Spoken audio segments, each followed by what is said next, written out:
guys, and welcome back to the Mighty Blues. My name is of course Cameron, and welcome back to today's video. Today we're going to be previewing Everton's recent 1-0 victory to Cardiff City at Sigurdsson Park. Obviously the game was on Saturday, it's now Monday at the time of recording this. I've had a couple of days to think about the game, a couple of days to, fester my thoughts and have a little think about it. In what for me initially wasn't a fantastic performance by Everton. It really wasn't. If you see my instant match reaction at the end of the game, you'd have seen I said, it wasn't what we were used to seeing. It wasn't the attacking, attractive, nice, sort of calm football that we're used to seeing under Marco Silva. And I think that was purely just because obviously we'd come off the back of an international break. A lot of the lads have been playing with the country. A couple of the lads have been, suffering injuries. You look at Gomez, you look at Sigurdsson, Lookman as well, suffering from injuries during that international break. And I just don't think we quite got it running as quickly as we have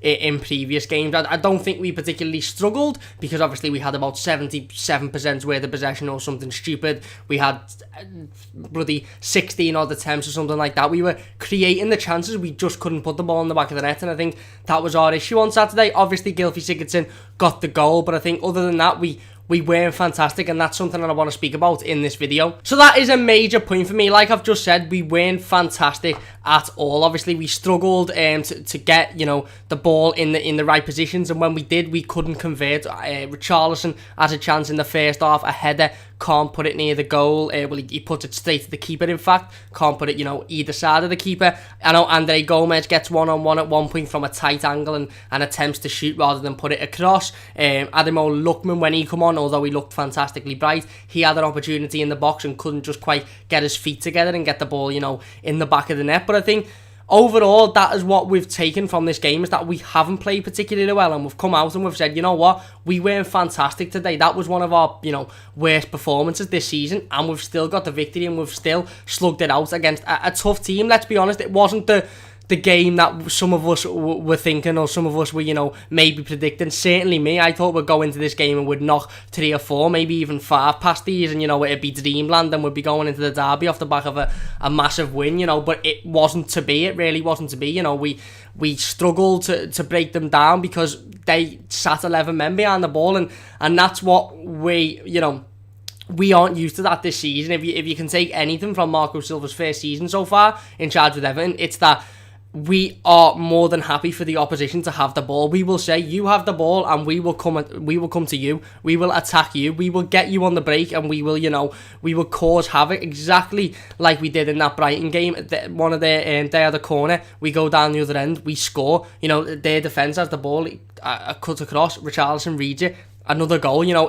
It's the games like that we struggle with, the games where the opposition says, you know what, you have the ball and you hurt us. It reminded me a little bit of the Huddersfield game where, they said, you have the ball and let's see what you can do. And I think that's when we get a little bit lost because, we're not used to doing that. But credit to the lads and credit to Marco Silva, we got the victory, we slugged it out, we created the opportunities, and yet you look at it, we probably should have scored a couple more than we did. Gylfi Sigurdsson has another one where he rounds the keeper and the ball gets cleared off the line, but we got the 3 points in the end, and that's all that matters coming on to a big game this coming week. Obviously, like I said, it wasn't the pretty game that we were all thinking of, that we were all looking forward to. It definitely wasn't the 5-goal thriller that I had predicted in my head, but it doesn't matter at the end of the day. We got the 3 points. If we'd have scored 4 or 5 and won the game, we'd have still only got 3 points. We scored 1, we got 3 points. So it really doesn't matter at the end of the day. We still went out there and we done the job, and we got the job done, and that's all you can ask for from the lads. So in terms of key players, I've popped it up there for you. Sorry, it's up there. Andre Gomez, I've gone for this game. I think Andre Gomez was absolutely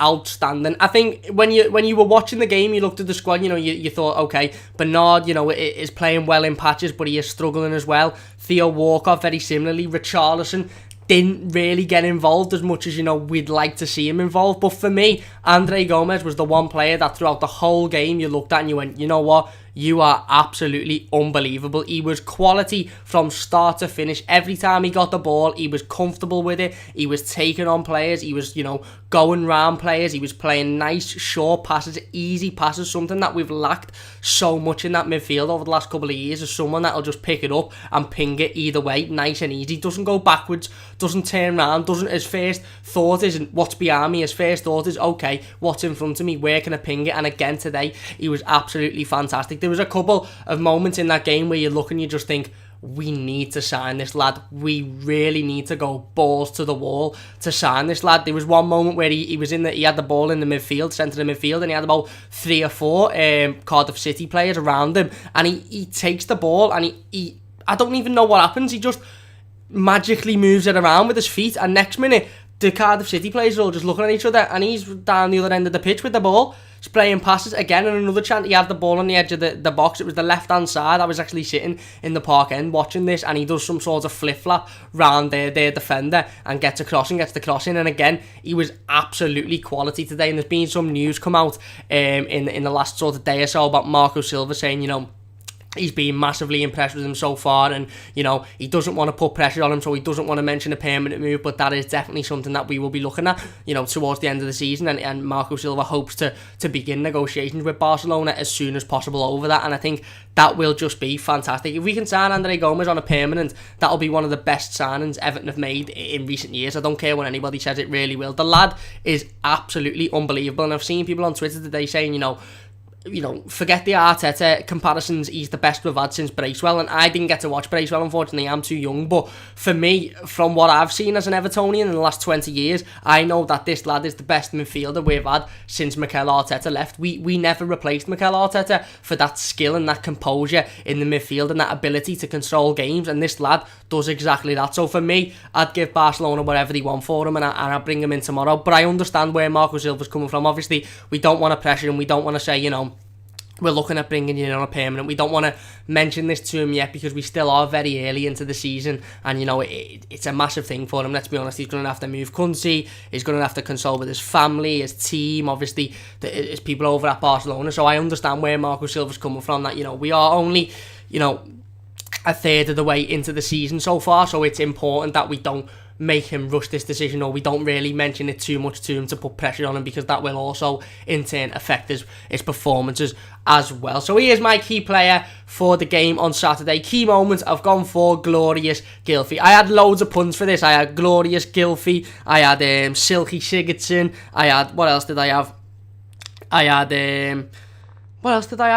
Anyway, doesn't matter, that's irrelevant. I had loads of things to describe Gylfi Sigurdsson today. Look, for me, it wasn't the best performance we've seen from Gylfi Sigurdsson, and it by all means wasn't the greatest goal we've seen from Gylfi Sigurdsson. It was good play by Theo Walcott. He breaks down that right hand side, he cuts in, he has a shot, it's saved, and it's a tap in for Gylfi. But it epitomised the game for me for Gylfi Sigurdsson. He spent the entire game getting heckled, getting booed, getting chanted at him by the Cardiff City fans. Obviously, we know he's a former Swansea captain Swansea for many years, and he was heckled by Cardiff City, and you're seeing the smile on his face when he scored that goal. He was generally not just made up to score a goal, but made up to, rub back in their faces, and I don't mind that. And I think the most important thing to take out of this game and to take out of that situation and that goal with Gylfi Sigurdsson is he is again scoring goals. He is again in the limelight. He's putting the ball in the back of the net for Everton, and he looks like a whole new player. Look, I'm not going to get into anything and say, Gylfi Sigurdsson wasn't really that good last season. He was, for me. He performed well last season, but there was definitely questions. He definitely didn't perform as well as,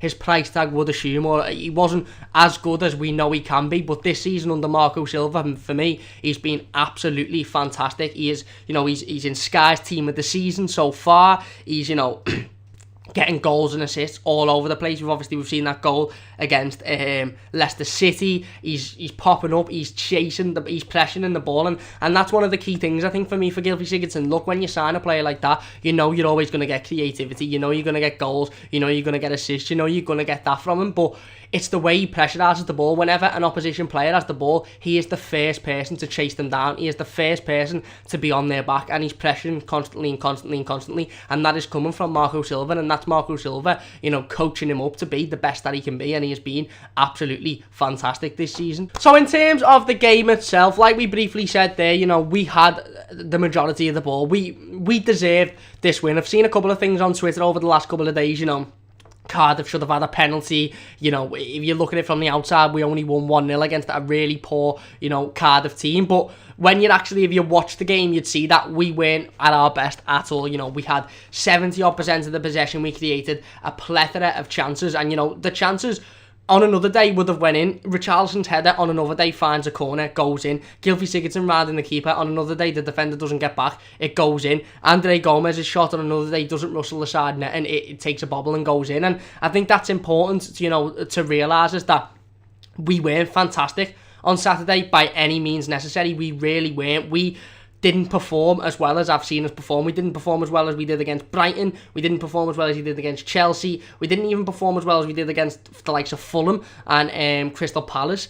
But we still come out and we still eat that win out. And, you know, whether they should have had a penalty, that is what it is, whatever. I'm not really interested in entertaining that, because if they should have had a penalty, Gylfi Sigurdsson's goal goes in on another day, to be honest, and we should have had about 4 penalties this season. But again, I'm not going to go into that because it didn't happen. So yeah, the first half, you know, we were creating chances. It was one of them games where, you know, we were creating a lot of chances, and we just couldn't get that final ball in the back of the net. We just couldn't make it happen for us. But it always felt like it was just a matter of time. It always felt like, you know, calm down, we're going to get a goal and the floodgates will open and then it'll be okay. And, you know, we come into the second half, again, we have chances. Gylfi Sigurdsson finally gets that goal, and then we have a brief spell of 10 or 15 minutes where, you know, Lookman comes on massively, you know, changes the game with his play. Absolutely fantastic. For me, I predicted in the preview that Ademola Lookman should start. I believe that Ademola Lookman should have started this game. I think he should have been given his opportunity over Theo Walcott, and I think coming on as a substitution in this game and the impact he had, I think he's only reiterated the point to Marco Silva that he needs to be playing first team football. And I think Marco Silva's now got a tough decision to make. Does he bring Ademola Lookman in for the Merseyside derby? I'd love to hear your thoughts in the comment section down below. As always, anything I speak about in this video, please do leave your thoughts in the comment section down below. But that is a big one for this video. I'd like you to leave your opinions in the comment section down below about Ademola Lookman. Does he come in for the derby now? Has Theo Walcott done enough to keep his place? And don't get me wrong, I don't want to scapegoat Theo Walcott. Theo Walcott, since he's come in and become an Everton player, has been fantastic. And even this season, he hasn't been great, but he hasn't been awful. On the other side, Bernard has struggled in the last few games. You know, we've seen Bernard come in and he was absolutely fantastic for a matter of 3 or 4 games, and now you can see he's struggling. You know, he played well in patches against Cardiff, he really did, but he is struggling, and you can see that, you know, it's getting to him, the pace of the game, and just the strength and how powerful the Premier League is. And I think it wouldn't be the worst thing to take him out of the limelight for a game or so and say, you know, you're going to sit on the bench now, you're going to come on as an impact sub, and then we'll get your fitness up, and then you'll be back in the starting 11. But for me, I think whether it's Bernard, whether it's Walcott, I think Lookman does deserve his chance, and he does need to come in, and he does need to give Evertonians his chance to prove himself, and he needs to give Marco Silva the chance to prove that he is a top player and that he can play in this team. Because at the end of the day, we're looking at a player here who come on against Chelsea and absolutely ripped the defence to bits, and if it wasn't for a little bit of a heavy touch, he would have, you know, been through on one-on-one with the keeper. Come in against Crystal Palace and absolutely changed the game. Come on again against Cardiff City and looked lively, looked like he was going to create something, looked like he was going to score. So for me, you know, that's 3 times in recent weeks, and other games as well that he's come on and looked good in, you know, that he's looked like he's going to change the game. So for me, it is time now to bring him in and to give him a start and to give him his opportunity to show himself and to prove himself. So a word on Cardiff City briefly, our opposition for today. Listen, we knew what this game was going to be. We knew that they were going to come, set up with 11 men behind the ball and just defend their hearts out, try and get away with a draw, and, you know, take a point away from home against a team that were in really good form in Everton. And they did. That's what they done. They defended. They put 11 men behind the ball, and we broke them down enough. I think, you know, don't get me wrong, like I said before, we weren't clinical in our chances and we didn't put the ball in the back of the net on some occasions where, you know, in other weeks would have scored, or when you look at it back you think, you know, you really should score that. But we created enough chances, we broke that defence down, and like I've said, and I've said it before, and I've said it on Twitter as well, I think the most important thing to take out of this game as a whole is that we weren't fantastic, and we come out of this game and we were saying, you know, that wasn't a brilliant performance, but we still come away with the victory. Last season would have been saying we weren't fantastic there, that wasn't a great performance, and it'd have been a draw, or would have been beaten at home to, you know, a team like Cardiff. But we're coming away and we're saying we weren't brilliant there, but we've got another 3 points. And again, I'll keep banging the drum, it's a massively important 3 points. It is so important that we get these 3 points against the teams like Cardiff, Fulham, Brighton at home, the teams that we should be beating, so that we can go to United, Arsenal, Liverpool next week and go without fear. And Marco Silva's come out today and he said, you know, one thing that we don't have in our dressing room is fear, and that's fantastic to hear. But I think it's an okay saying that, but it's another thing proving it. And I think Marco Silva's proved now that he can go to Anfield, you know, this Sunday, and have no fear and perform and play nice attacking, counter-attacking football like we do, and try and come away with a result. And I'm confident that we can come away with a result. I really am, because we've backed these points up now against the poor teams for so many years. Ever since I can remember as an Evertonian going the match, being a season ticket holder, you know, it's these games against the poorer teams, against the teams that you should be beating, that you're coming out and you're disappointed because you haven't got 3 points. And it's the games against the bigger teams that you're winning, and it's the story of our season. You know, a couple of seasons ago under Martinez, when we finished, you know, 5th, just short of 4th, you were thinking, if we'd have beat Crystal Palace, then we'd have got 4th, who knows. And it's important that we're getting these games in against the teams that are lower than us in the league, and we're beating them when we're bringing points on the board, and we're getting 3 points in every single game. So that means that when we go to the top 5 or 6, or whatever you want to call it, I know we're 6 now, but, you know, the Sky agenda and all that, we're going to talk about that actually on Wednesday's live stream. We're going to do a live stream on Wednesday as a side topic, talking about the big Sky top 6 and all of that palaver. But yeah, when we go to them teams, we can play nice football, and we can say, you know what, we can match you for ability, we can match you for, you know, holding the ball up in midfield and playing good football. We don't have to come to your ground, put 5 defenders on from the start, and sit back and say,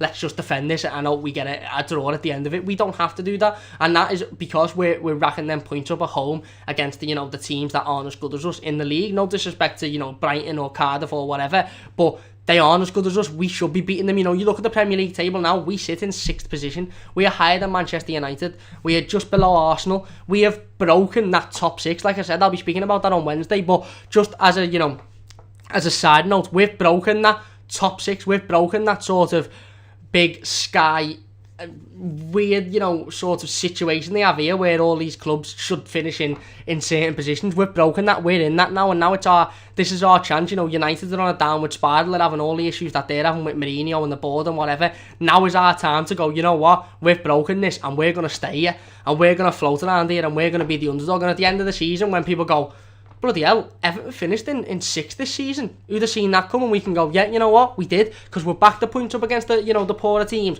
and we've gone to the you know, the top teams away from home and at home, and we've been fearless, and we've gone, you know what, we can win these games, we can get points out of these games, so let's play how we used to play, and let's not change our tactics, let's play how we used to play and see how it goes. So yeah, overall for me, just to wrap it up, it was a massive 3 points. Like I said, it wasn't the game that some of us were expecting, definitely not the game that I was expecting. I'm not going to sit here and lie and say, you know what, I knew it was always going to be a tough game, I knew it'd be sort of a one goal where we'd win and it'd be hard and gritty. I didn't. I was sitting here on Friday night, sitting there on Thursday afternoon, sitting there on Friday afternoon after Marco Silva's press conference going, we're banging 4 or 5 past these tomorrow, we're going to walk through them, we're going to come into the Merseyside derby, confidence high, and yeah, jobs are good. But we didn't. It was a tough, gritty game, and in the circumstance and in the end of it, and when you're watching it and when you're analysing it at the end, whether, you know, you're sitting in front of a camera like I do, or like the other lads do, or whether you're just sitting in your room watching the match of the day thinking, you know what, that was a tough game, and we done well to come out with the 3 points. We done well to soak up